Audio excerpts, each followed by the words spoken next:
ഭാനുവതി,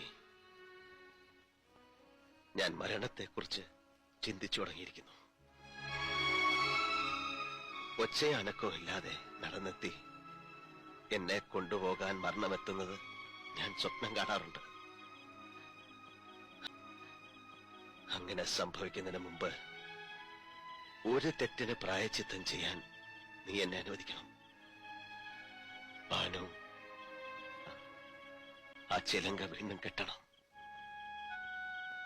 നിനക്ക് ഓർമ്മയുണ്ടല്ലോ, മുമ്പ് ഞാനത് ആവശ്യപ്പെട്ടപ്പോ നീ പറഞ്ഞത് എന്റെ മരണശേഷം മാത്രം അതിനെക്കുറിച്ച് ആലോചിക്കാമെന്നാണ്.